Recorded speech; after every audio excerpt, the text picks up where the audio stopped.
Hello, I'm Alex Mansfield, the host of Manny Talks Shooting, and welcome to another episode.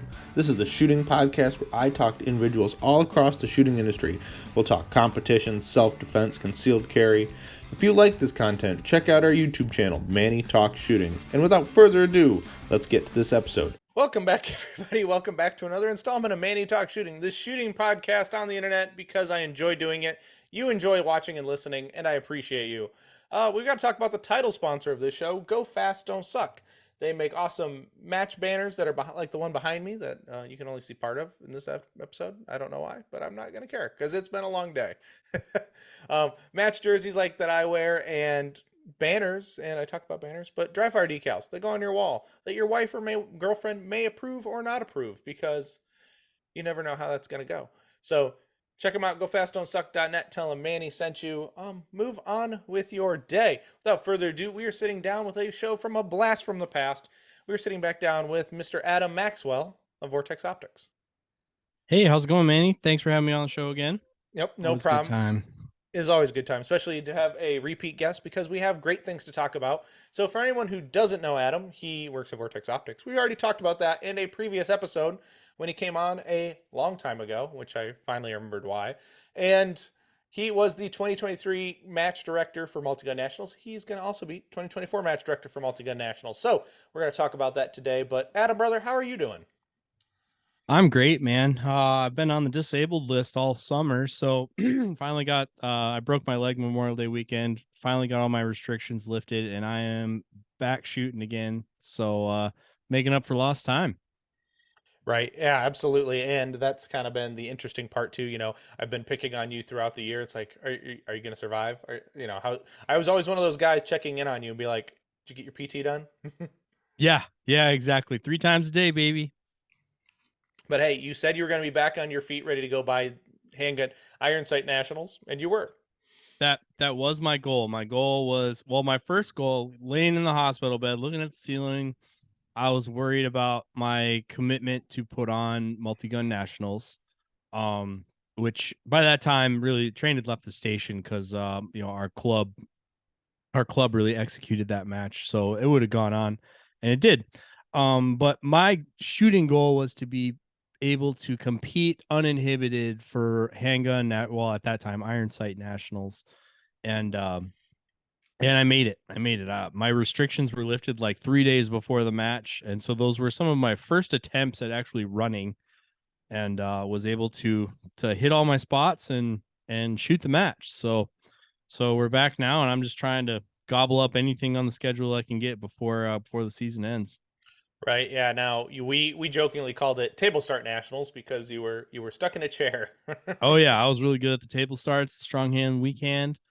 I actually one of my first adventures on my crutches was to go down the stairs to get my single stack pistol so I could dry fire my single stack pistol for Iron Sight Nationals while I was stuck on the couch. Mm-hmm. My girlfriend was super pissed that I did that, by the way. Well, But so she was all's at well home. that ends well. So you didn't do it when no one was home. You Oh, I broke the totally first did when no one was home. Oh, you got cameras in your house so she can monitor you? No, she was like, "Where did that come from?" Because everything was within arm's reach. Oh, gotcha. I was like, "Oh, I went downstairs and got it." She's like, "What?" Ugh. I was thinking maybe you had like a bunch of those in-house cameras, and I'm like, that'd be Yeah. horrible. Like, it's funny enough. I'll tell this quick story about my boss.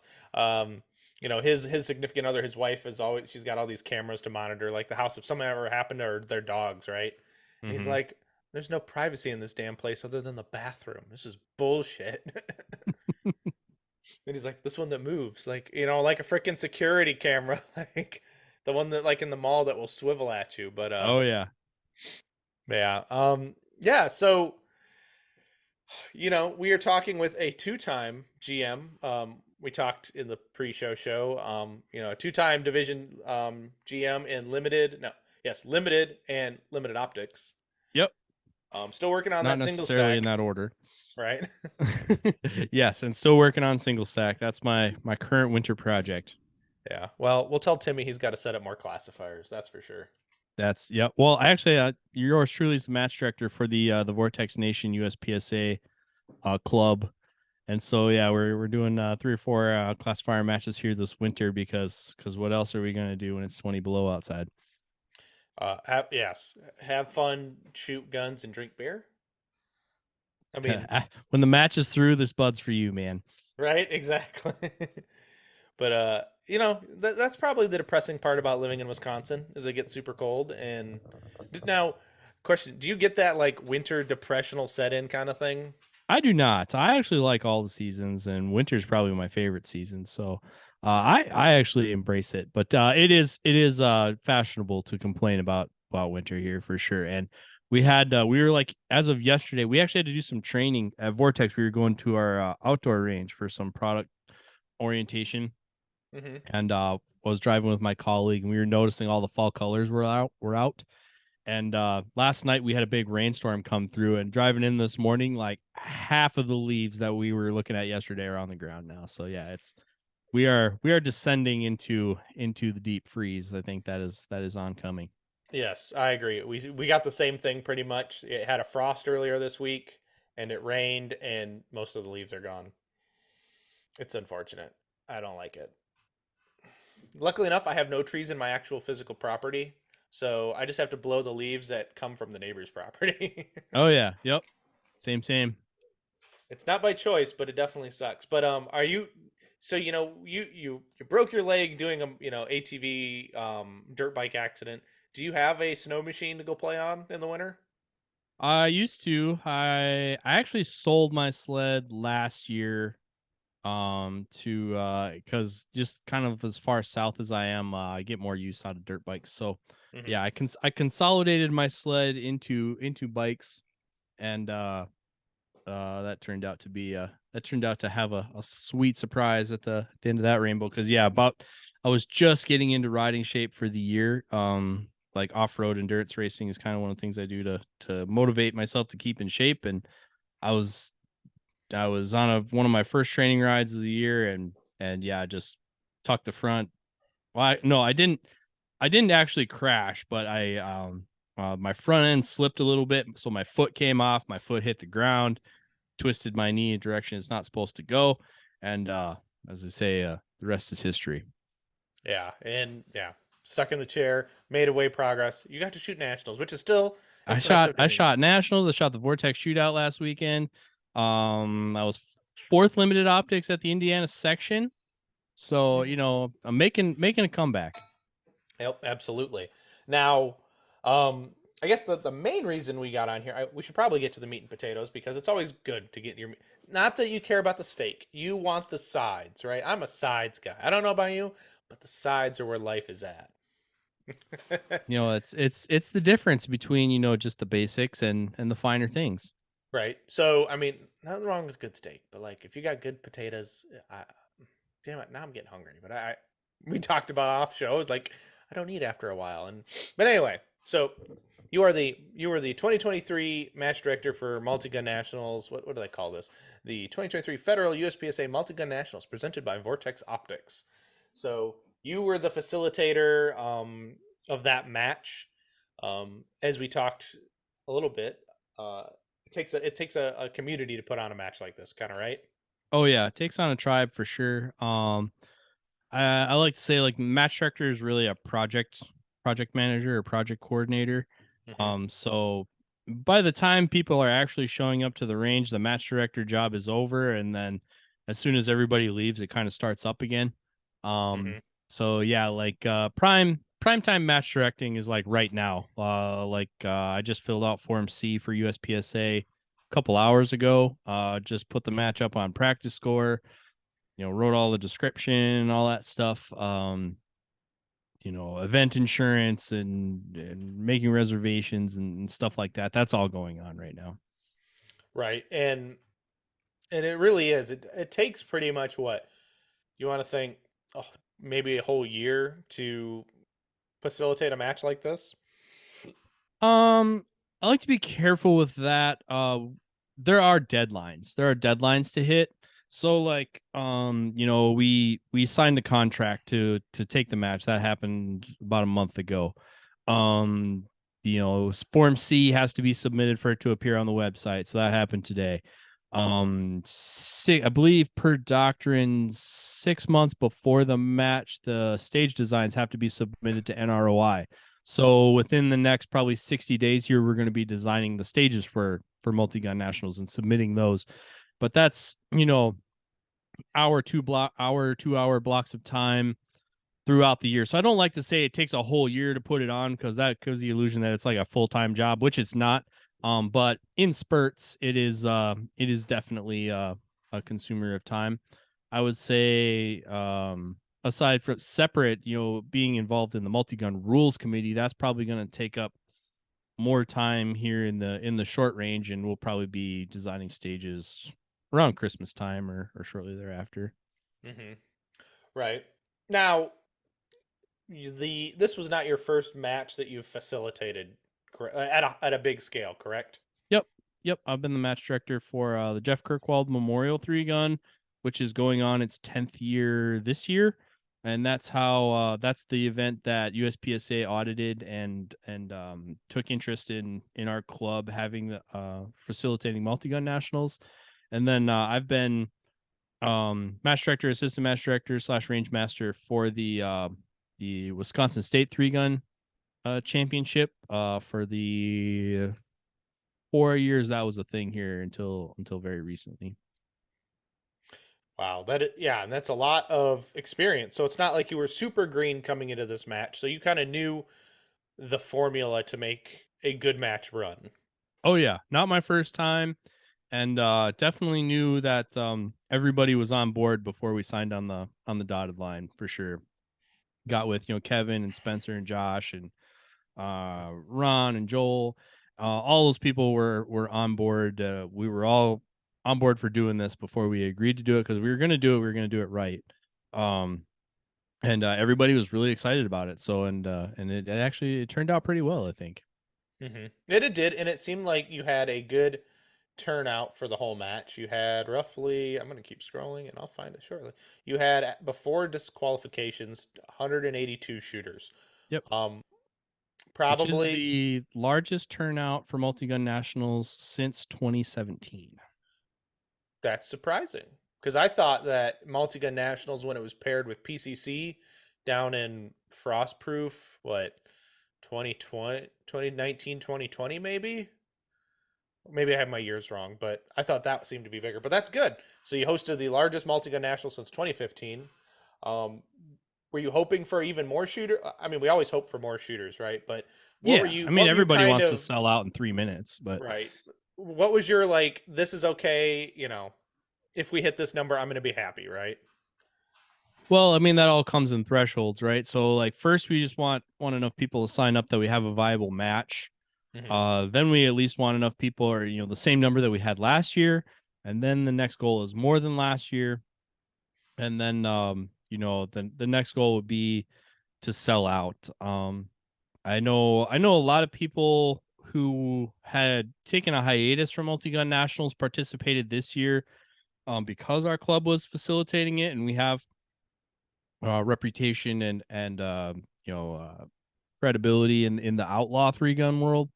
Mm-hmm. So a lot of people gave multi-gun nationals a second chance, and optimistically I anticipate that to compound for next year. Like a lot of these events, like if you have a good idea, you kind of have to suffer through the first one so that people can take a bunch of pictures and talk about it, and everybody who sat on the fence can come out next year. So I think the turnout for next year will really be the judge as to the progress we've made in the last 24 months in the USPSA multi-gun program.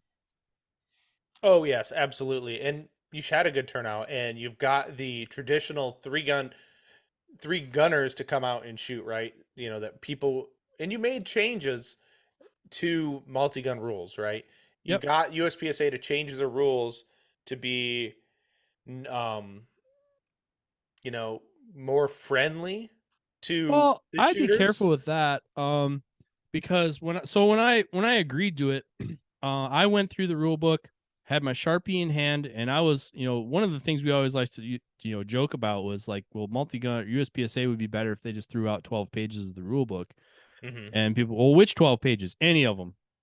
I was like, okay, so I had Sharpie in hand, trying to figure out what rules we, what I was gonna Martin Luther on Troy's door, and say like, hey, we got to change this. This has to go, blah blah blah, and really all of it had to be there. Like there was Mm-hmm. nothing frivolous. I mean, if you look at it through the lens of USPSA, if you look at it through the lens of USPSA being a franchise, Mm-hmm. um, then for them to do it and to say that this is USPSA, like, and a lot of it comes down to cold range, right? Like, so a lot of the stuff that kind of is soft in multi-gun is kind of some of the pedantics around how equipment is managed on and off the stage. Mm-hmm. But USPSA runs a cold range. They have very specific um mechanisms in place to facilitate that. Well, to to do that properly, you either have to facilitate it somehow or you have to look the other way. And looking the other way is not the right thing. You can't have a rule and be like, well, yeah, but we're not enforcing that here. That's where it gets dicey. But what I saw going through there, I couldn't find the stuff I wanted thrown out. They Mm-hmm. didn't change any rules for me. Mm-hmm. Um, what I found is how the rule book was facilitated by people is what Mm-hmm. the difference was. So, and that's kind of where I arrived at. The mantra that I went on. And I didn't invent it, but this is kind of a vortex thing. Mm-hmm. Easy for them, hard for us. And so I said essentially DQs on the clock or on the shooters. All right, so 180s, dropped guns, negligent discharges, ammo at the safety table. That's on them. All right. Um, but it's on us to make it easy for them to follow the rules. And so a lot of the complaints and 90% of the emails I got were around staging areas and gun handling and can we load our carts out of cars and stuff like that. And so my goal was to make it very easy for people to comply. So it was very easy to understand the gun handling areas and the not gun handling areas. And made it apparent that it's not that we're not enforcing the rules, but hey, don't do stuff that would compel us to come over there and enforce the rules. All right, like it's okay to unload, to load your carts at the vehicles, but show and tell time is for the safety area. All right, so if you got to do show and tell time, go in the right place so that my guys don't have to come over there and deal with it. Um, it was that kind of stuff where it's like, okay, we're here to facilitate this. We're not here for gotcha, which I think is different. It was certainly different than my experience with multi-gun nationals first time I went in 2014, and the couple other times I tried before, because for the by and large USPSA is a pistol centric organization right now and in the past, Mm-hmm. and the people who had the credentials in the past were pistol people. So they're not very comfortable, and we could see this when PCC became a thing. They were not comfortable with long guns and how all this was to work, and if they only understand the system that's very rigidly designed for pistols, they don't understand how to facilitate long guns. And so it kind of created a culture of multi-gunners aren't welcome, or they're kind of a us versus them and a bit of a gotcha. There's stories of ROs, which are true stories, but there's stories of ROs with binoculars in the parking lot looking for people who were handling guns, and they went over there to DQ. It was like, okay, well, seeking people out to put notches on your DQ belt, that's not what we're about, and that's destructive to the sport. But it's going to take a lot of positive impressions and positive experiences to overwrite some of the damage that was done in the past. And really, that was the main goal for me this year with multi-gun nationals, was to start the program moving in the positive direction that we know it does in the outlaw 3-gun world. Mm-hmm.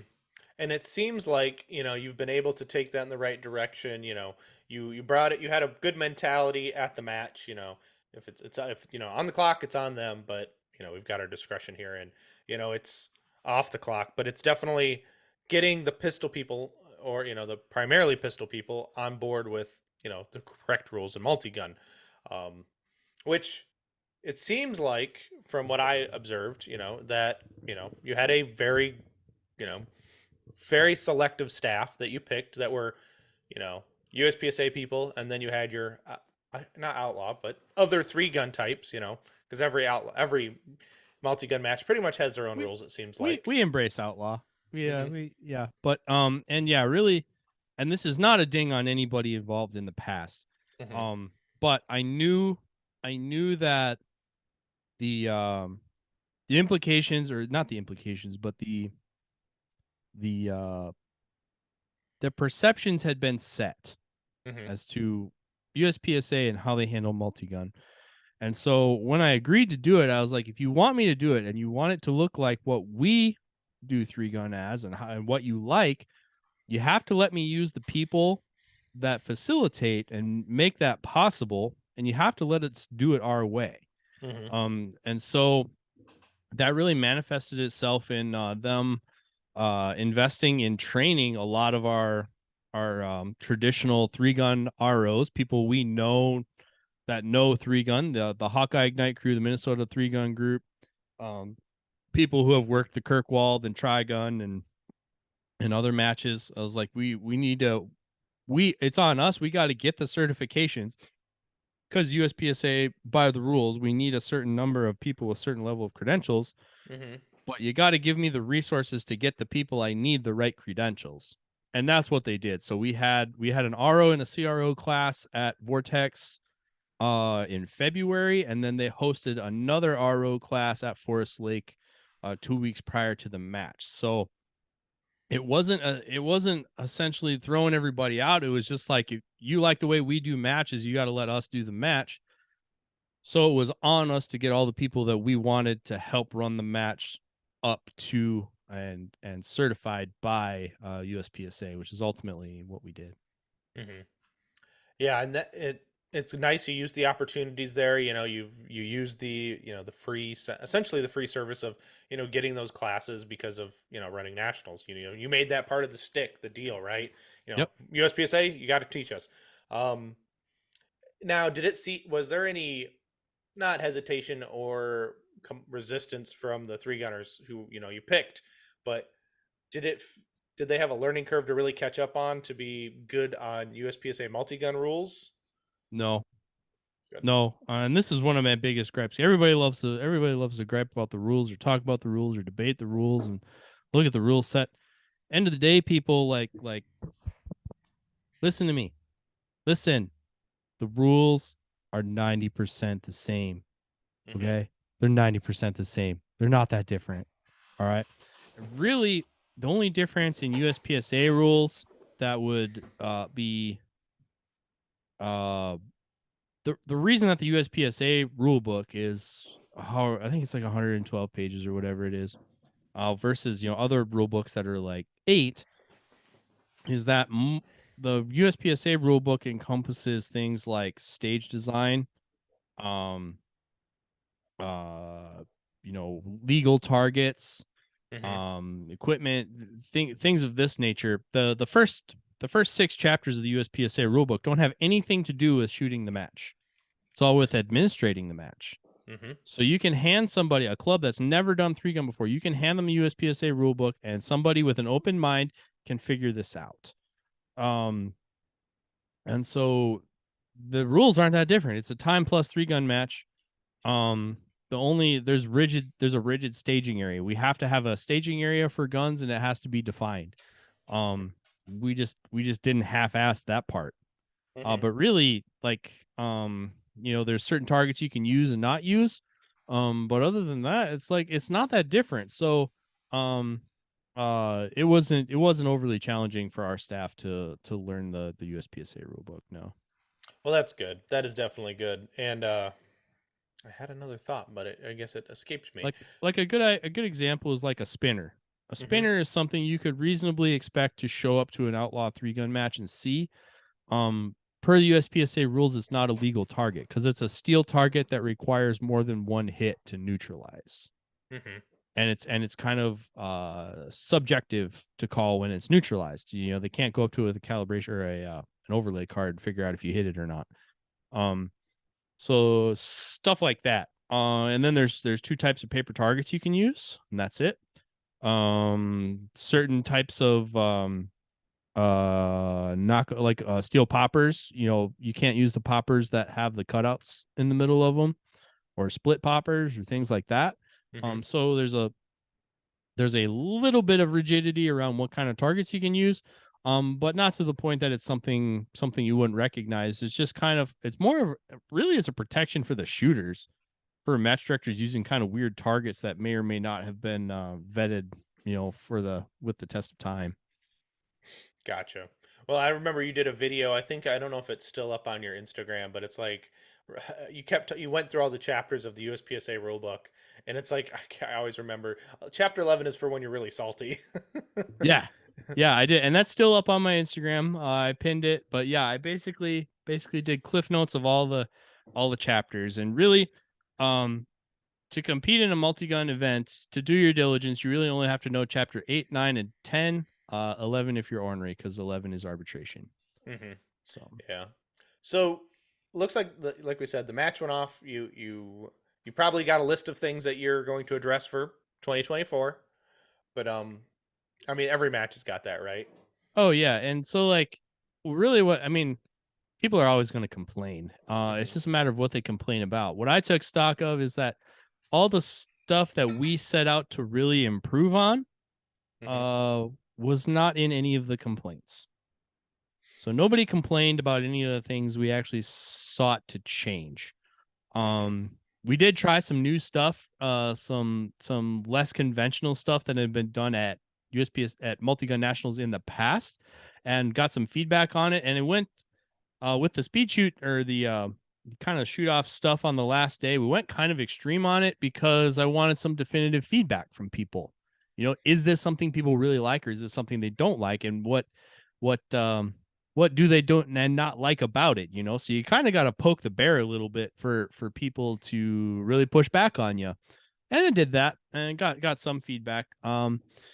Most of it positive, to be terribly honest. There's some very vocal people in the negative, but like most matches, it's people who didn't do it well. But but it was some real feedback. Definitely doing some of it different for next year, and looking to change some of the stuff around the rules. One of the real, like, the like fundamental things we could change is USPSA doesn't have a good way to score a medium or small stage in the multi-gun format, because as soon as you introduce a shotgun, as soon as it's 3-gun, Hmm. per the current rules, you can't recognize hit factor. It has to be time plus, and every stage has to be worth 100 points. There's no Hmm. way to weight a stage legally. So what's getting talked about in rules committee is, can we give stages different point values, or what I think the market probably wants more is, we should just score at hit factor. Hmm. The whole reason PCSL even exists, and Max would tell you this straight to your face, is because he wanted 2-gun hit factor. And Hmm. when USPSA did PCC handgun nationals, the 2-gun nationals, they did it time plus, and he's like, oh, you don't get it. They messed with his thing, the thing that he was really passionate about. He started his own thing. So I think bringing back, and it's a DVC is the core fundamentals of the sport: speed, accuracy, power. Okay, well, a lot of 3-gun paper targets, it's the people like to say, well, 2 on Brown. Well, 2 delta on a wide open paper target, that's not really a marksmanship challenge. Hmm. If that same target, if you have to score alphas and charlies, that's a different thing. And so I think that would bring back the accuracy component, which has just kind of been neglected in multi-gun. I think they kind of said, they're like, screw it, 3-gunners don't really care, but they just, time plus. And they're only gonna do big field courses, and they're only gonna be this and this and this and this. Yeah, 100-point stages, time plus. You know, moving on. Hmm. And it's like, well, that doesn't really do justice to the diversity of the sport, diversity of facilities that might try to host this match. And even like when I agreed to it, and looking at, I started going to area matches and section matches. Well, if you go to a area pistol match, there are long, medium, and short courses. And there's there's a lot of like short courses where there's 2 in 1 bay, Mm-hmm. so like the theme of major pistol matches is not 20 monster field courses. There's some of this diversity in there, and that's some of what I tried to bring back into it, with the short courses, and introduce like some variation, to what the stages are, because a lot of people like the big field courses, but not everybody excels at them. The person who's really good at stand and deliver, should there should be a place where that person can excel in a match also, because that person is better at the execution and um the mental toughness of the sport. They can't just muscle their way through. They can't just outrun everybody else. That makes it a marksmanship and a shooting problem, which is really the core of the sport. So trying to introduce some of that diversity that you see at other USPSA matches was something I kind of wanted to bring in. And then you get more starts too. We have 12 stages instead of 9 in a Mm-hmm. 3-day match. So that was another way to get more puzzles in one match, than just doing the traditional big stages for 100 points. Right. Yeah, and that is definitely something people do say, three gunners. I don't know if most three gunners want it, but it seems like a lot of the pistol guys are like, yeah, I want hit factor in multi gun, right? So they want that.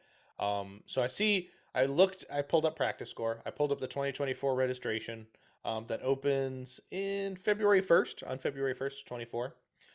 It does say, match will be hit factor scoring pending multi gun rules committee approval.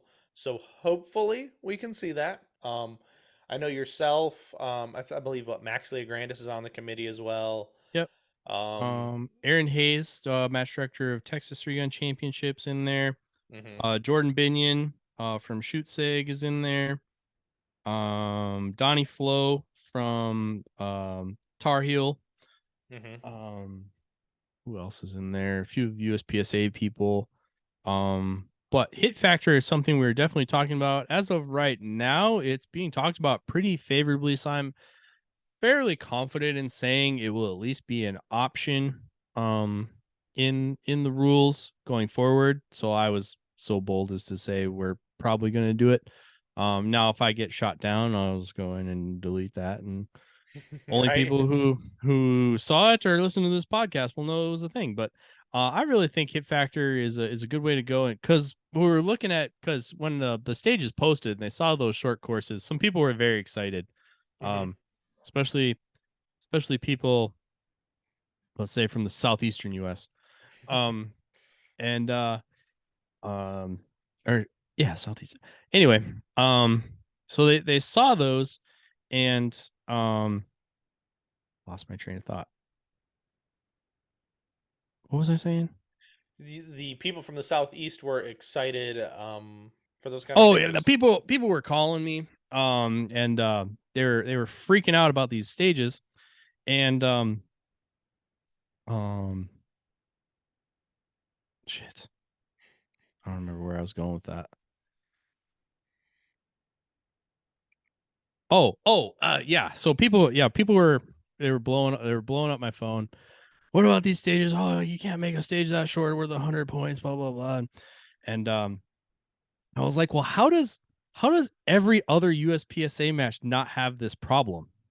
And I'm like, oh, well, it's because it's hit factor. It's 10 points a target and divided by time, and that's each stage normalizes itself. Where the multi-gun rules just arbitrarily made every stage 100 points. And so I was like, Mm. oh, well, okay, so this part of the rule set has been neglected. Now, part of me being just a sadistic match director, I'm like, yeah, it's worth 100 points. Yeah, it's a fast stage. Don't screw it up. Whoever nails it, they're gonna get a lot of points out of it. And some competitors were like, yeah, but that's too many points. And yeah, they were kind of right. Mhm. But at the same time, it's a lot of folks who complained about it was like, well, yeah, but like, what if I screw it up? It's like, well, don't screw it up. Like, like that's usually comes down to like, well, I don't like that because I didn't do it well, or I don't like that because I might screw it up. It's like, well, yeah, this is a contest. Um, so I really liked the pressure cooker aspect of like, yeah, there's a lot on the line and you have to stand and deliver, or but it was extreme and we needed a way to modulate that. And now we have kind of a blaring example of like, okay, well, here's how it was done, here's how it turned out. Um, you know, yeah, this probably should be addressed. And here's some of the things that came up about it. And in afterwards in rules committee, these are some of the things they're getting talked about because now we have an example where before they're like, well, yeah, in theory, yeah. Well, no, usually the match is always done this way and it's not really a thing. Mm-hmm. So having some ways to weight stages by size is something I can confidently say is going to be in the rule set for 2024. Well, and that's exciting. And the nice thing is you're taking this to committee. You've got the facts. You've got data to prove that this is a viable option for a fair match, because not everything's need to be 100 points, or it doesn't weight very well that way. But we are gonna okay. So Adam, with 2024 multi-gun nationals coming around, um, anything you really really want the people to know about it, and looking forward to this? Like I say, I'm really excited. I'm trying to get hit factor incorporated into the rules. So that's a big goal. Um, we actually, one of our guys figured out how to reliably trigger a sporting clays trap with a popper last year. So he figured out a way that a popper could trigger a foot switch for a legitimate clay thrower last year, and it survived the match. So excited for the possibilities of what we could do with that for the coming year. And then yeah, I really just looking forward to building the positivity and the future of the multi-gun sports. Ultimately, I would like multi-gun nationals to be the culmination of an area series. Hmm. So there, be some area matches that culminate in a national championship, just like it does on the pistol side. So that's really what excites me for going into the future. And all good things, right? I would love to see more multi-gun matches in different areas. You guys tried to do an area 5 two-gun match. Logistically, the range said, hey, you need this many people paid to make the match run, and unfortunately it didn't happen in 23. So hopefully maybe we can see one of those coming in the relative future. Yep. But really, I mean, the multi-gun nationals is supposed to crown a national champion, right? It's supposed to be Hmm. a shooting match that crowns a marksmanship and a competitive champion. And so that's what we put down. There's other matches on the schedule. They're more open terrain matches. They highlight and accentuate other things. I think we did a really good job of doing a USPSA style national championship last year, and that's what we want to keep going and maintain on the schedule. And then hopefully we can build in some area matches to support it and kind of bring the sport together, because I do really think that bringing the sport together, the sport of action shooting under an umbrella, is the way we can grow. As long as we're fragmented into these little pieces, it's not much to sponsor. There's not going to be a whole lot of push behind it, beyond what there is right now. I mean, like it says on the money, like united we stand, divided we fall. The more divided we are as a sport into these fragments, the more small potatoes we're going to be. As if we can get together as a united sport, I think action shooting has a lot brighter future. And that's really what invigorates me on it. Absolutely. Yeah, absolutely. We need to be together. We need to quit bickering amongst each other's about, this and that, and come But together and make a better community. yeah, there's plenty of people that don't like guns and action shooting. The ones that do, we might as well all get along. Hmm. We're more alike than we are different. Absolutely. Absolutely. So, segueing away from multi gun, not that it's an awesome topic, I want to talk a little bit about handgun nationals. Yes, sir. Um, Handgun Nationals or Iron Sight Nationals, or I like to see from what I saw on the internet, really far partial Nationals. Is this a true statement? Well, I mean, remember, I look at the world through a multi-gun lens, so I feel like stuff that handgun people think is really hard or really challenging or really big, it's like it's a pistol target and it's like only 20 yards away. So we shoot at small targets in multi-gun all the time. So I don't know, I thought it was interesting, and it was good challenges and all that stuff. I mean, yeah, it would have been cooler if it was Iron Sight Nationals, but like here's the thing, and here's what people don't really understand is like the match wasn't selling out Mm-hmm. as Iron Sight Nationals. All right, there was plenty of space available, and the same people who are probably critical about it not being Iron Sight Nationals are the same people that are very critical of USPSA's profit and loss, and how funds are being managed and how solvent the organization is. Okay, well, the organization has committed to running a match on this date at this range, and they've rented it. All right. So Mm-hmm. now, for that event to be popular, from an event promoter standpoint, for that event to be successful, they got to fill it, and it Mm-hmm. wasn't filling. Okay, so registrations had tailed off, and it was stagnant. As they do, multi-gun nationals the same way. A bunch of people sign up initially, and then it's pretty stagnant. It kind of blips a little bit right before the match. Mm-hmm. But like they had gotten everybody they were going to get, and so they introduced limited optics was not going to be recognized at any other matches or any other nationals throughout the year. Is a new division. They wanted to get some juice behind it, some interest in it. I really like limited optics, so Mm-hmm. like I don't see it as a big dig. But same thing like before with classic nationals and Iron Sight Nationals before. um a bunch of people showed up to shoot limited 10 because they were limited shooters, and that was the only way they could shoot that match with the gear that they had. So they shot at limited 10. Well, then they are introduced limited, to it to kind of get more people into a match, because we've committed to having a match on this date. And so, you know, they got all the Iron Sight people they were going to get. They introduced limited optics, and it filled out. So if you're a carry optics shooter, your gear fits in limited optics, you can shoot in other nationals. So while I get the sentiment, I think it's ill-placed rage, Mm-hmm. really. Like there's more productive things to be mad about than the name change and introducing another division to fill the match and make the match viable.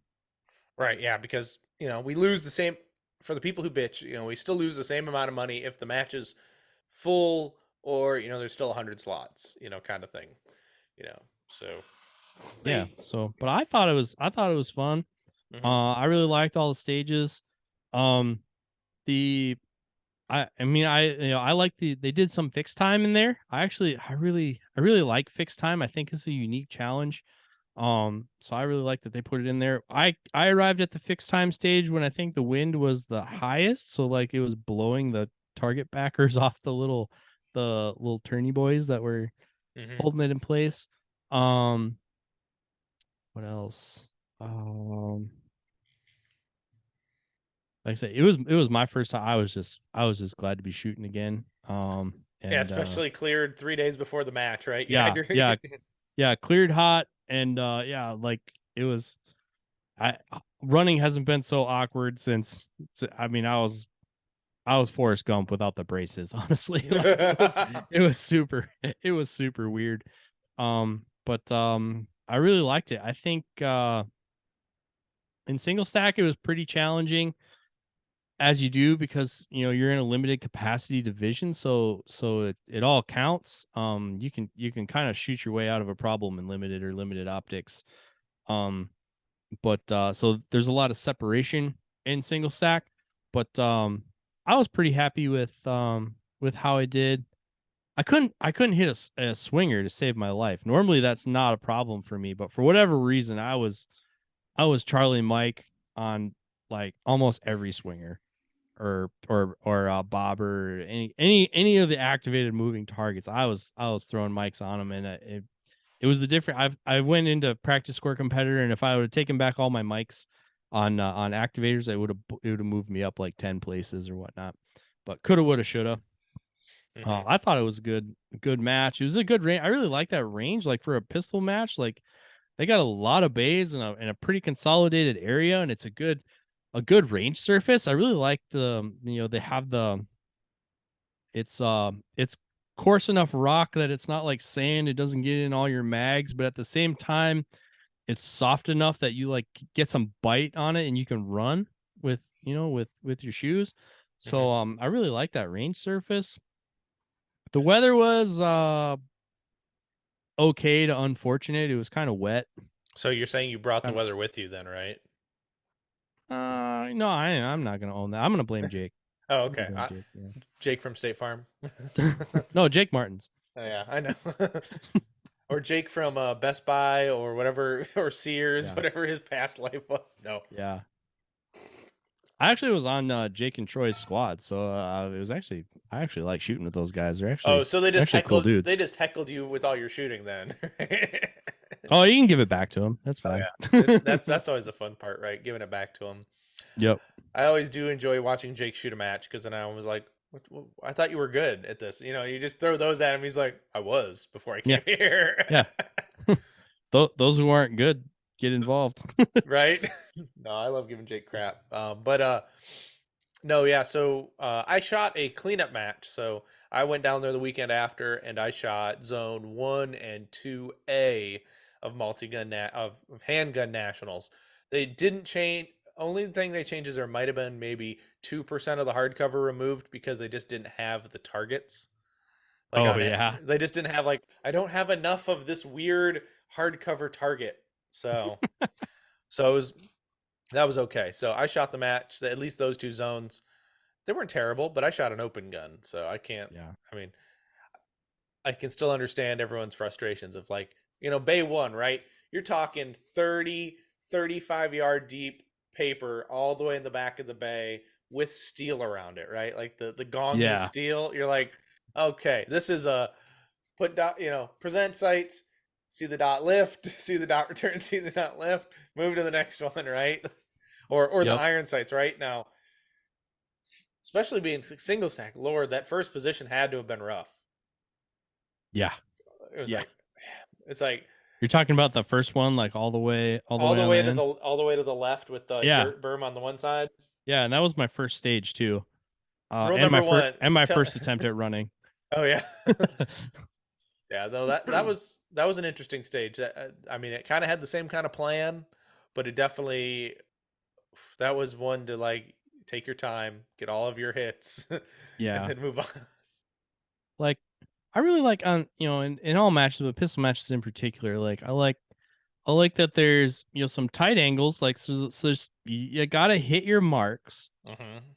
and they're interesting marksmanship challenges, but at the same time, they're not there's no gotcha stuff. Like you could in 5 minutes you could pretty much figure out what you're gonna do, and then it's on execution. Right. It's not just lame box to box stuff, and it's not like hidden. I mean, every stage is a memory stage, right? But like the stages where like they're obviously putting it in a place where you will forget it. They're trying to get you to forget stuff. There wasn't a whole lot of that, in my opinion. Once you really kind of wrapped your arms around where all the targets were and what places you got to hit, it was really down to just fun execution challenges. Mm-hmm. And I think it did. Purely was it was there was a lot. I know the guys who run that club, and I was like, did you want them to shoot up all your walls? Like, Yeah. like, like that sucks. Like I've been there, having to have somebody replace sides because they got obliterated, and I'm like, I almost feel bad. Like, here's an extra $5 for all the holes I put in your walls this weekend. Yeah. And that place is huge. Mm-hmm. Even outside of the action shooting bays, like the amount of shotgun fields there are and the amount of camping that they facilitate, like it makes my head hurt how big that place is. Like Mm-hmm. they could have 3 events our size going on at the same time. It's crazy. Well, just think about it. Like Carry Optics Nationals was going on, and I want to think like SASP shotgun was going on at the same weekend. Yeah. No, and USPSA was complete chump change compared to the thousands over in the shotgun fields. Yeah. Yeah. Like the amount of camping, like Mm-hmm. I wish that amount of camping was like commonplace in our sport. Yeah. I mean, I had a camper for a while before we got really into the traveling for USPSA, and then I Yeah. sold it, and then I bought Open Gun with it. Yeah, right? I do wish I had a camper now, so I could just park at a campsite and not have to go anywhere. Some places, Multi-Gun Nationals being one of them, I just VRBO rent campers instead of hotel rooms. Like they park it there for you, and they come and pick it up after you're done with it. And And and they clean it out for you, like well, yeah, the exactly. tank. You don't I have to don't deal need with the any truck to tank. pull it. I don't need to clean it. I don't need to. It's pretty nice. I'm not gonna lie about that. So It's pretty slick. Handgun Nationals, definitely now we're not here to pick on anybody at this point. What if you could have changed anything in the match to make it more fair or a little bit better of an experience? What would you have changed? Ooh. Um, I don't really know that I would change it. I would sign up and shoot that match again tomorrow. I really liked the whole thing. I didn't come away with any big. I didn't think there was nothing burned a hole in my memory where I really felt got by Mm-hmm. anything. Like I didn't no, I thought it was very well done. I could only hope to execute a match that well. Mm-hmm. Well, that's fair enough. Then I'm not everything's got to be changed, but it was definitely a shooting challenge. Yeah. That's for sure. And Now the that's why, membership meeting, on the other hand, I wish that would have gone down a little bit different. yeah. But Now, do you want to talk about that at all? just a little bit. I don't have anything too controversial to say. It was definitely, from what I heard, they spent a lot of time talking about what's happening for 2024 Nationals, like who's running it, it Mm-hmm. seemed like. And then it got to pretty much what? Stuff about I, elections. I texted Jake. I was like, "Hey, should I stand up and say that I'm working on multi-gun nationals for next year?" Because that was a big. I don't know the gentleman's name, but who's or no, it's Dan. Dan was like, "Well, who's working on nationals? Who's working on nationals?" I was like, "Well, I don't know about the rest of them, but I'm working on multi-gun nationals." Hmm. Um, I Oh, do yeah. I do think it was very, and this is really all I wanted to say, but I do think it's very disappointing that sitting members of the board and our president weren't there.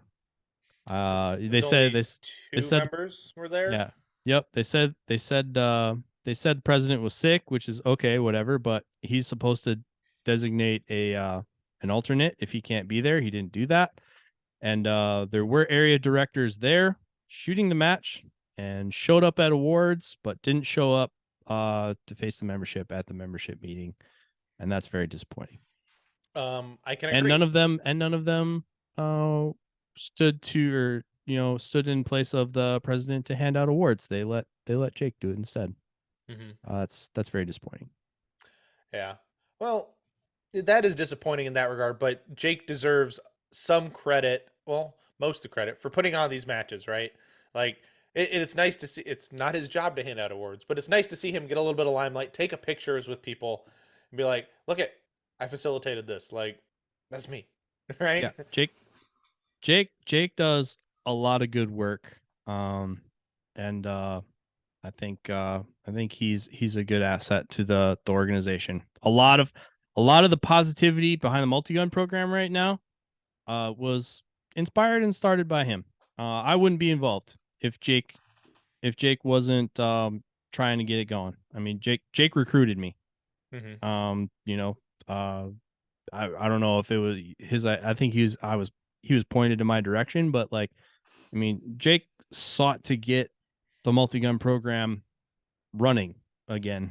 So I've seen some of the crap he gets, and Hmm. not saying maybe some of it isn't deserved, but he certainly, I think, gets a lot more shit than is earned. Um, Hmm. That's a fair statement. I will say that is a fair statement. Um, Yes, I agree. That is unfortunate that a lot of the board was not there, even though they were at the match. yep. But hopefully you are able to make a change in the future. As we are right around the corner, 2024 is here or is coming. Yep, We're it close. is. It Um, is. it's the election running year for Area 2 and Area 5. Yes. And you are a Wisconsin resident, Yep. even though you're hosting a match in Minnesota because Yeah. Right. there's no place. Well, there's ranges, but not good and ranges to hold multi-gun nationals.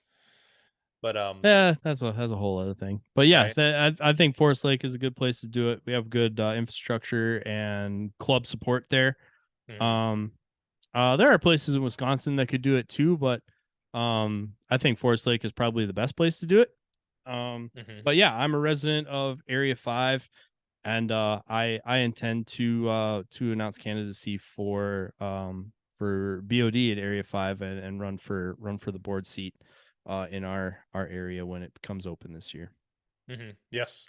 Now, I can't remember when the cutoff date is. I think it's probably like May or something to have ballots in or petitions in, I should say. Yep, that's But correct. Or something like uh, that, June or something. I personally was going to run for Area 5 until I kind of came to the conclusion I don't have enough vacation time really to be gone all the time to to the all the to for what the job really the volunteer job really requires. So I was like Hmm. I will find another way to give back in a different manner. So but which is nice. It's nice to see that multiple people are running for Area 5. We all know Rick is a friend of mine.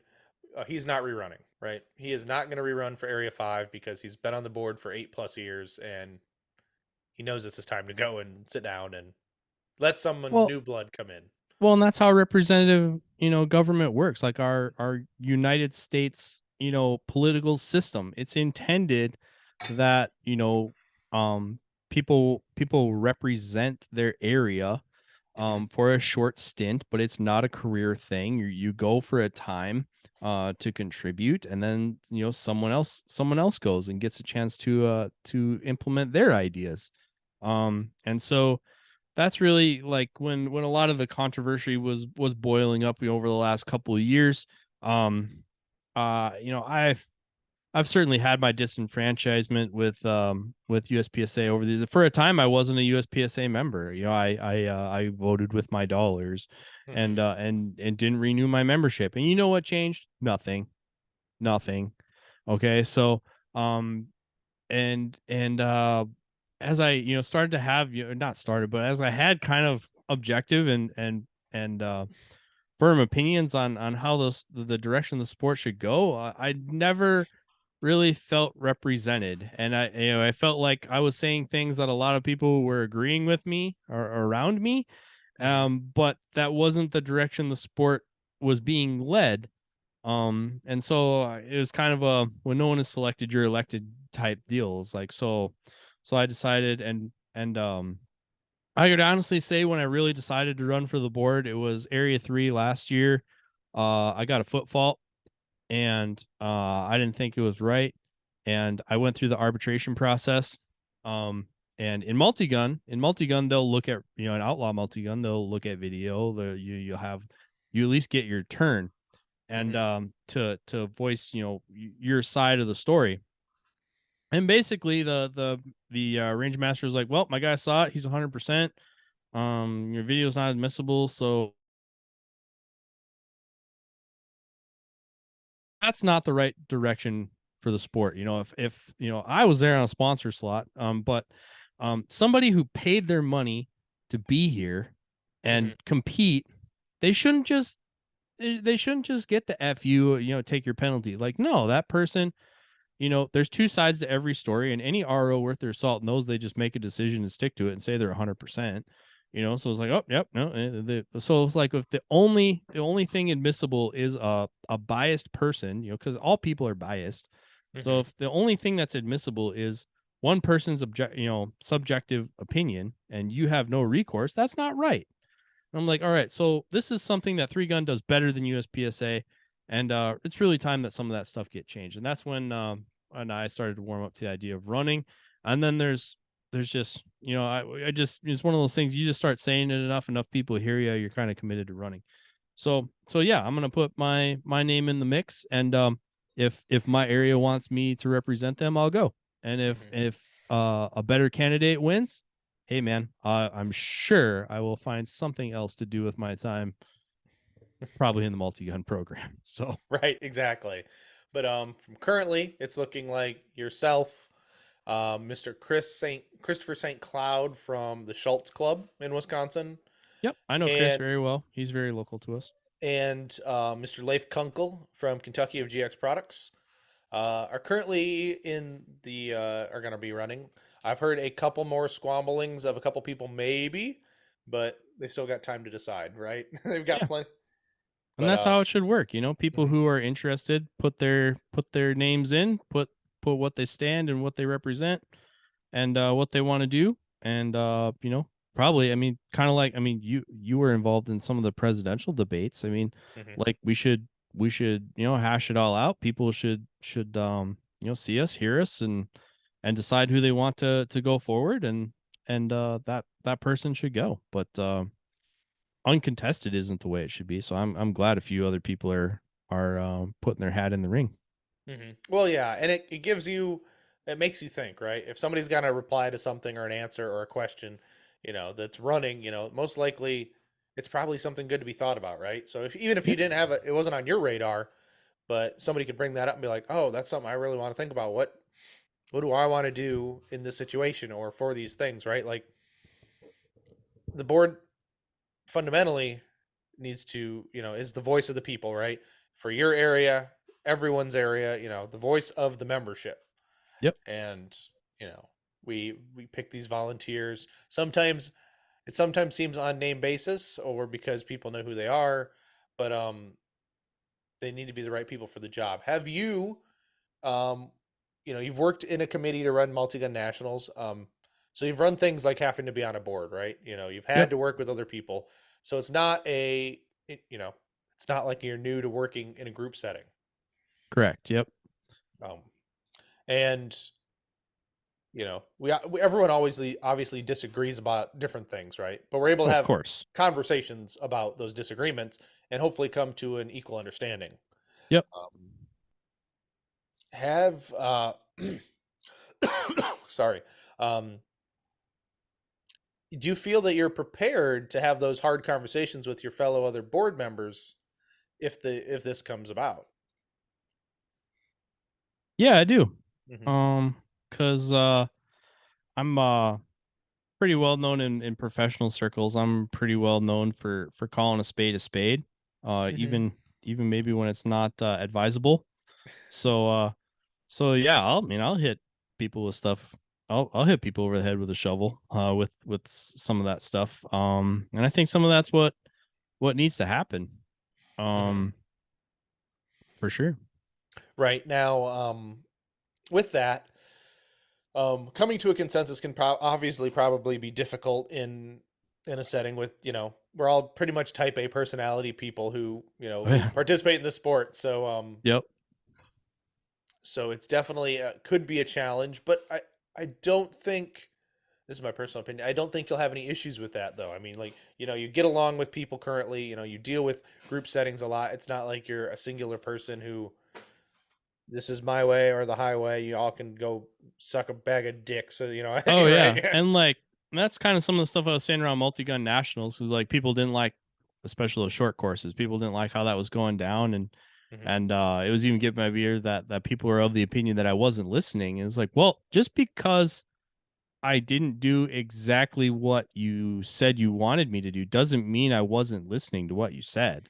Like, Hmm. just um, you know, it sounds very um cliche, but it's like, always listening to feedback. Like, at the end of the day, yeah, I get to decide and I get to put on the match that I want to put on, but I want the match to be successful. So I want people to give me feedback on what they think about it.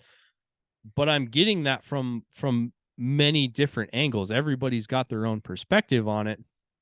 And then I'm going to compile that with my compass, and that's going to give us a direction. Um, and I think one of the things that's unique about me for an A5 position is I bring the perspective of a competitor, an industry person. I'm not involved with sponsorship like Vortex's sponsorship of shooting sports. I'm not involved with that directly, but obviously I'm in the mix with the people who are. Okay, so I Hmm. have that perspective of both a competitor, a sponsor, and an event promoter. All right, so I kind of have the perspective of all of them, where not all people have all of those. A lot of people come heavily from a competitor standpoint. A lot of people on the administrative side or the match directing side, they don't shoot anymore. All right, so I've gone to matches, especially on the outlaw side. They're put together by people who aren't actively participating in the sport. This is just their brainchild. Um, I don't know that that's right. Like, I feel like we should mix all those three together, and I think if people vote for me, that's what you're getting is someone who has perspective of both the competitor, an industry sponsor, and an event promoter. Hmm. Absolutely. And it's definitely hard because, uh, high level, most people who run for the board are not high level shooters, right? I think Kyle Stevens, even though he didn't win the board seat, he was still the first range master grandmaster, right? Like, so typically people in those volunteer positions are not the best of shooters. So they come from a volunteer side completely. Yep. Like, this is what they like to do, but it's nice to be able to have those multiple aspects. High performing shooter, industry person, this is your day job, right? Vortex is your day job. Like, Yep. now, like you said, you don't deal with sponsorship on a day to day. You work in the sales department, essentially, Yeah. an offshoot of sales. Yep. But And shooting team is an extracurricular activity for us, but at the mhm, same time, we see how our brand is being represented at an event, and we see how different events highlight the brands that support them. And we definitely see the contrast of events we want to support more of and events we're going to support less of. I have that perspective. mhm. Oh, absolutely. You always see the green Vortex banners everywhere. I think they're zombies or whatever. I think they're supposed to be, at least, or Yeah, the toxic spine chiller. That's yeah. a good. I usually send that one if people ask. Right, and it's a cool banner. Like, and you guys send them in cool tubes too, right? Like the Oh yeah, small, like, so people can actually take care of the damn banner when the match yeah, is over with, instead of, well, I'm yep, just gonna roll it up and throw it in a box. It's like it comes in a nice tube. yep, I may have commandeered some of those tubes after the last Area 5 because I needed banner tubes. yeah, man. But no, it's good to see some fresh blood running with good ideas and a different outlook on things. It's nice to see. We are running on my ticker here. We are running near the very end of our show tonight. But Adam, last final thoughts before we kind of wrap this up, right? We've talked about a lot, right? Multi-gun, handgun nationals, and you running for Area 5. Yep. I guess a couple things I want to highlight just to put the cap on the Area 5 thing is um like I think we should I think we should have five divisions. I think divisions should be I don't care what we call them, but high cap optic, low cap optic, high cap irons, low cap irons, and open. Yeah, I think we have to create what those divisions look like before we can consolidate the other ones, but we should start to consolidate some of them. Um, I think the Area 5, I would like to run the Area 5 championship as a double header. So I would like to run a pistol match one weekend, span a week, and then run a long gun or multi gun area match the second weekend with staff shooting in the middle. So get two matches on the same set at a club. I think video evidence should be admissible in arbitration. That's something I really want to change. And then just overall, I think USPSA needs to conduct itself more as a customer oriented experience than an us versus them. We're here to catch cheaters type of thing. I think some of that culture needs to change. I think the RO program. I think CRO should be taught at a instructor level, and CROs should be able to train ROs so that clubs are in a better position to build up their RO staff and properly facilitate the match. I don't know that RO needs to be a weekend class and we need to pay per diem for an instructor to go and teach a PowerPoint that could just be online. I think CROs are more than capable of facilitating that, and that's representative of how other sports have done it. IDPA being a primary example. My first SO, they call it in that sport, it was taught at the club level by the higher level. So I think that could be changed as well, so that we can build out more of the volunteerism that really made the sport what it is today. Through the 90s and the 2000s, I think we've lost some of that, and we need to bring back some of the volunteerism and give clubs the ability to facilitate that. And I think some of that's kind of gone by the wayside. Mm-hmm. Very great points, Adam, and I like hearing those points from you. Um, I know in the future, well, not maybe necessarily on the Manny Talks Shooting podcast, but we will definitely on the Two Alpha News show. We will do probably an Area 5 debate, so you're going to be invited back onto that to duke it out between your uh, other constituents. You know, other people who are deciding to run. So that'll be a good time. If people want to get a hold of you, where is the best place to get a hold of you? It depends. I'm obviously one of the Vortex salespeople, so a Maxwell vortexoptics.com. That's a place to reach me. I'm somewhat active on Instagram, 3gun_amax. Um, that's the other place to find me. I'm not as active on Facebook as we all once were. Mm-hmm. But those are the primary ways to get a hold of me. I do have eyes towards reinvigorating my YouTube channel. Um, I believe that's AM Blue Max, all one word. I think I'm going to start putting some tribal knowledge back up on there. Um, going into the winter months. But Mm-hmm. I would say the email, my Vortex email, and then Instagram are probably the most straightforward ways to get at me. Well, there you go. Well, Adam, brother, thank you for coming on again. Listeners, if you want to talk to him, check him out where he just spoke. His email and Instagram. Listeners, I greatly appreciate you listening and watching this episode of Manny Talks Shooting. Adam, brother, like I said, thank you for coming on again, and it was a blast. Yeah, thank you so much for having me, and look forward to the next time. Absolutely. And listeners, until next time, get out and do the things. I will see you on the next one.